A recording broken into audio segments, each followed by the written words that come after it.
पिछले एपिसोड में हमने देखा था कि लीजी और प्रिंसेस लाओसन के साथ उस माउंटेन पे आ गए होते हैं, लेकिन वहां आने के बाद उन्हें ऐसा लग रहा था कि वो माउंटेन पे अकेले तो बिल्कुल भी नहीं है, वहां पर और भी कोई मौजूद है। और उनका शक बिल्कुल सही होता है क्योंकि उस माउंटेन पे एक बहुत ही खतरनाक मॉन्स्टर था जो वहां पर आते साथ ही उनके ऊपर अटैक करना स्टार्ट कर देता है। सभी उससे बचने की कोशिश करते हैं, लेकिन वो मॉन्स्टर वहां पर ज्यादा पावरफुल दिखाई दे रहा था, जो देखकर सारे लोग घबरा जाते हैं कि अब वो यहाँ पर इस मॉन्स्टर के साथ कैसे फाइट करेंगे। जिसके बाद यहाँ से ये एपिसोड शुरू होता है। तो इस एपिसोड की शुरुआत में उस मॉन्स्टर ने शीशी के ऊपर अटैक कर दिया था, इसलिए वहां पर लीजी आता है जो अपने वेपन का इस्तेमाल करते हुए उस मॉन्स्टर के ऊपर अटैक कर देता है। ये देखकर तो वो मॉन्स्टर काफी ज्यादा गुस्सा हो चुका था, वो अब शीशी को छोड़कर लीजी के पीछे ही पड़ गया होता है, जो देखकर तो लीजी भी घबरा चुका था। पर वो मॉन्स्टर जैसे लीजी के ऊपर अटैक करता इससे पहले वहां पर फेंगर आ जाता है, जिसने वहां पर आने के बाद लीजी को बचा लिया था। उसके बाद तो वो उस मॉन्स्टर के ऊपर ही कूद कर उसके ऊपर अटैक करना स्टार्ट कर देता है, जहां पर लीजी भी अपने वेपन का इस्तेमाल करते हुए फेंगर की मदद करता है। और अब आखिरकार करके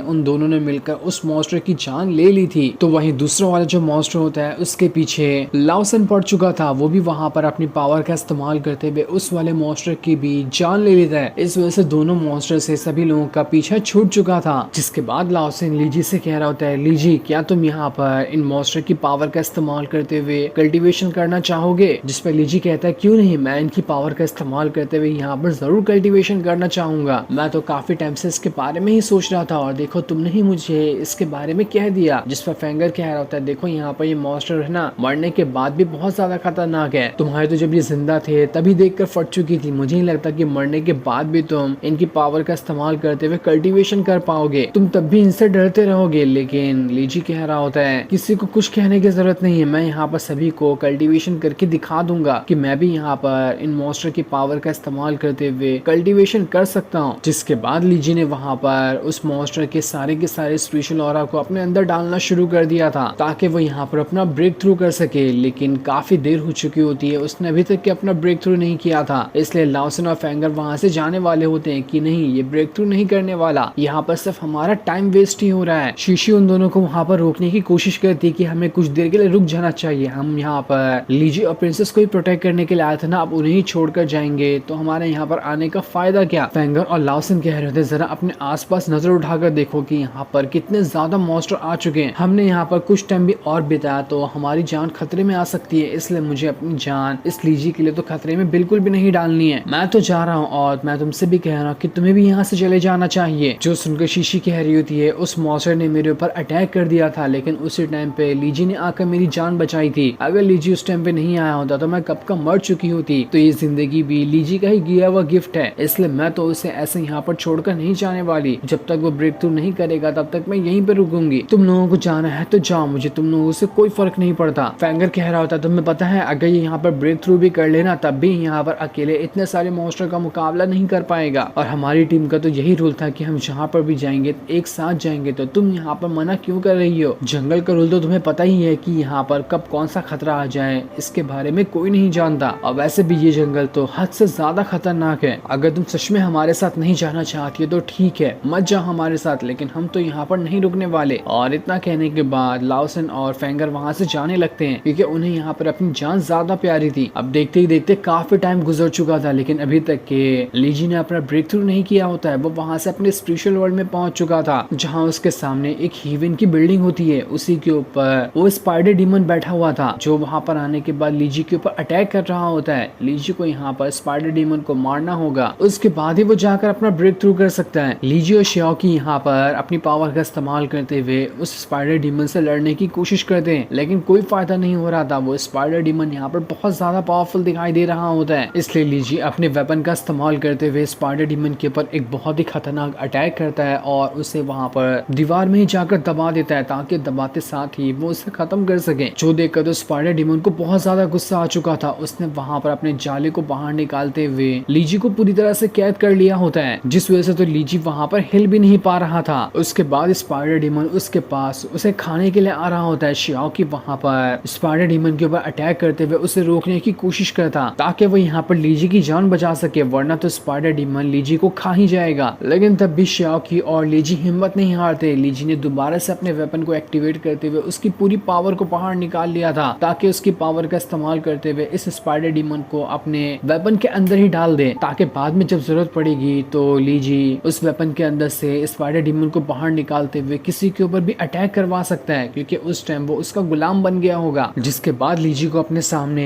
एक टूटी हुई बिल्डिंग दिखाई देती है। उसे पता चल चुका था कि अगर वो यहाँ पर अपनी पावर का इस्तेमाल करते हुए उस बिल्डिंग को सही कर देगा तो उसका ब्रेक थ्रू हो सकता है, इसलिए वो वहां पर अपनी पावर का इस्तेमाल करते हुए उस बिल्डिंग को ठीक करने की कोशिश करता है, जिसे काफी देर की मेहनत के बाद आखिरकार उसने ठीक कर दिया था और अब वो बिल्डिंग बहुत ही ज्यादा सुंदर हो गई होती है, जिस वजह से तो लीजी का यहाँ पर ब्रेक थ्रू हो चुका था। ये देखकर लीजी बहुत ज्यादा खुश होता है कि चलो इतनी देर की मेहनत मेरी यहाँ पर आखिरकार रंग लाई, मैंने यहाँ पर अपना ब्रेक थ्रू कर लिया है। वो अपने ब्रेक थ्रू की पावर को टेस्ट कर रहा होता है कि अब मेरे पास कितनी ज्यादा पावर आ चुकी है, और उसके बाद सब सच में पहले से काफी ज्यादा पावर आ चुकी थी। तब वहां पर रियल वर्ल्ड के अंदर प्रिंसेस जो होती है लीजी को पूछ रही होती है, लीजी क्या तुमने अपना ब्रेक थ्रू किया, क्या तुम सही हो अभी? इसलिए लीजी को वहां पर होश आ जाता है। लीजी को जैसे होश आता है वो अपने आसपास देखता है तो उसे फेंगर और लाओसन कहीं दिखाई नहीं देते, जिसे देखकर वो परेशान हो जाता है कि उन धोखेबाज लोगों ने तो मुझे धोखा दे दिया। शीशी उससे कह रही होती है तुम्हें उन लोगों के बारे में सोचने की जरूरत नहीं है, वो लोग भरोसे के लायक भी नहीं है, मैं यहाँ पर तुम्हें प्रोटेक्ट करने के लिए हूँ, लेकिन ज्यादा कुछ सोचने की जरूरत नहीं है, तुमने मुझे पैसे दिए थे, मैं उसी का एहसान चुका रही हूँ। जिस पर लीजी कहता है अगर ऐसी बात है तो ठीक है, हमें जल्दी यहाँ से चलना चाहिए, हो सकता है कि हम लाओसन और फेंगर को आगे चलकर पकड़ लें, तब उसके साथ हम उन्हीं के साथ जाना शुरू कर देंगे। इसलिए वो तीनों वहां से आगे बढ़ना शुरू कर देते हैं, लेकिन काफी दूर तक चलने के बाद शीशी जो होती है वो बहुत ज्यादा थक चुकी थी। वो लीजी से कहती है मैं वो रास्ता सेंस नहीं कर पा रही जिस रास्ते से लाओसन और फेंगर आगे गए हैं, शायद मैंने उन्हें यहाँ पर खो दिया। और इतना कहने के बाद वो वहीं पर बेहोश हो जाती है। प्रिंसेस और लीजी शीशी को देखने की कोशिश करते हैं, क्योंकि जहाँ पर उस स्पाइडर डीमन ने उसके पर अटैक किया था वहां से काफी ज्यादा खून निकल चुका था, इसी वजह से शीशी यहाँ पर बेहोश हो गई। जिसके काफी देर बाद अब शीशी को वहां पर होश आता है, लेकिन तब भी वो काफी कमजोर महसूस कर रही थी। लीजी उससे कहता है देखो मुझे माफ कर देना, मेरी वजह तुम यहाँ पर इस मिशन पर आई और तुम्हें इतनी गहरी चोट लग गई। शीशी कहती है बकवास बातें करने की कोई जरूरत नहीं है, तुम आगे जाकर रास्ता देखो कि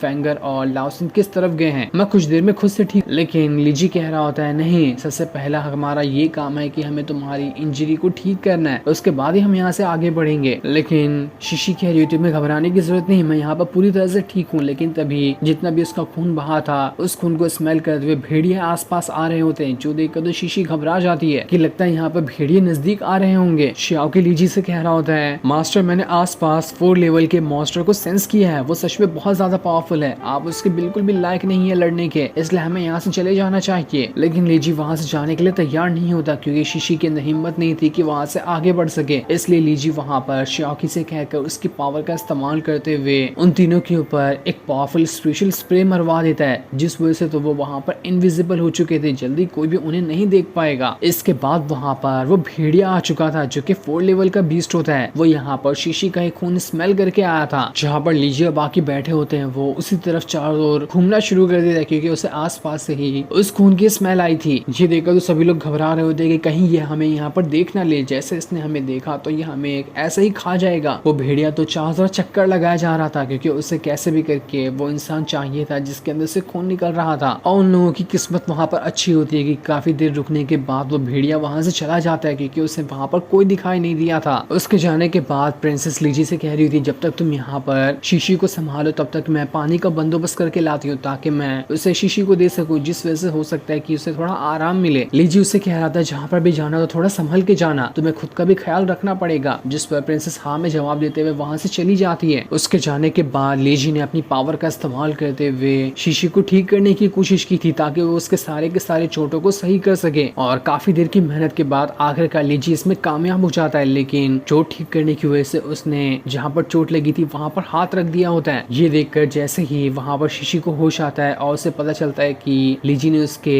चोट वाली जगह पर हाथ रखा हुआ है, तो एकदम गुस्सा हो जाती है कि आखिर तुम्हारी हिम्मत कैसे मेरे यहाँ पर हाथ रखने की। इसलिए वो उसे किक मारते हुए दूर उड़ा देती है, क्योंकि वो चोट उसे उसके सीने पे लगी हुई थी। लीजी कह रहा था भलाई का तो जमाना नहीं रहा, मैंने बड़ी मुश्किल से इसकी चोट ठीक की और देखो ये मुझे ही मार रही है, लगता है मैंने इसकी चोट ठीक कर गलती कर दी। तब वहाँ पर शीशी अपनी डैगर को निकालते हुए लीजी के ऊपर रख देती है। उससे कहती है आखिर तुमने ऐसा क्यों किया? लीजी कह रहा होता है अरे अरे मुझे माफ कर देना, थोड़ी सी मिसअंडरस्टैंडिंग हो गई, मेरा कोई गलत इंटेंशन बिल्कुल भी नहीं था, मैं तो बस तुम्हें यहाँ पर ठीक कर रहा था। शीशी कह रही होती है झूठ मत बोलो, मैंने तुम्हें देखा था कि तुम वहाँ पर गलत तरीके से हाथ रख के मेरी चोट को अच्छे से देख रहे थे, इसका क्या मतलब हो सकता है? अगर तुम उसे उसे ठीक कर रहे होते तो अपनी आंखें बंद करके भी ठीक कर सकते थे ना। लीजी कहता है अरे मुझे माफ कर देना, मैं तो बस ये देख रहा था कि तुम्हारी चोटें ठीक हो भी रही है या फिर नहीं। उसे आंख बंद करके कैसे मैं देख सकता हूँ, तुम मुझे गलत समझ रही हो, मेरा कोई गलत मतलब नहीं था वहाँ पर, मैं एक अच्छा इंसान हूँ तो मुझ पर भरोसा कर सकती हूँ, मैं कभी ऐसे गलत हरकत नहीं करता। तब जाकर शीशी जो होती है उसे वहाँ पर छोड़ देती है, लेकिन जैसे वो उसे छोड़ती है बेचारे लीजी की फूटी किस्मत, वो एक पत्थर पे पैर रखते हुए सीधा शीशी के ऊपर ही गिर जाता है, जहाँ अब शीशी नीचे हो चुकी थी और उसके ऊपर लीजी हो चुका था। जो देखकर लीजी कह रहा था गई भैंस पानी में, मैं तो यहाँ पर पूरा फंस गया, इसलिए वो जल्दी से खड़ा होकर वहां से साइड हो जाता है और फिर से शीशी से माफी मांग रहा होता है। शीशी तुमने तो अब खुद ही देख लिया होगा ना कि मैं गलती से पैर रख के